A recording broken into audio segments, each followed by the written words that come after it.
உதகை அருகே கோத்தர் பழங்குடியின மக்கள் கொண்டாடிய வல்தா பண்டிகை பார்வையாளர்களை வெகுவாக கவர்ந்தது.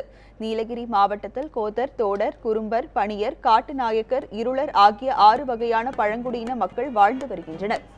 உதகை அருகே உள்ள கோக்கால் கிராமத்தில் வசித்து வரும் கோத்தர் இன பழங்குடியின மக்கள் 2 ஆண்டுகளுக்கு ஒருமுறை கொண்டாடும் வல்தா என்றழைக்கப்படும் வினோத பண்டிகையை கொண்டாடினர். பாரம்பரிய உடைகளை அணிந்து ஒன்று கூடி கலாச்சார நடனமும் ஆடினர். பாரம்பரிய இசைக்கருவிகளின் இசைக்கு ஏற்ப நடனமாடிய காட்சி பார்வையாளர்கள் கவனத்தை வெகுவாக கவர்ந்தது.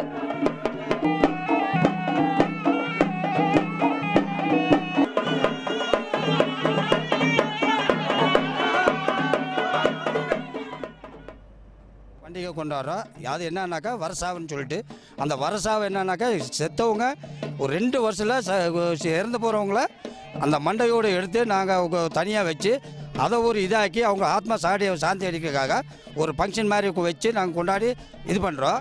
இன்றைக்கு எல்லா ஃபங்க்ஷனும் முடிச்சுட்டு அவங்களுடைய ஆத்மா சாந்தி அடைஞ்சு முடிஞ்சிட்டு இங்கே ஒரு ஆட்டம் பாட்டம் போட்டு இன்றைக்கி கூட அந்த ஆத்மா சாந்தி அடையணும்.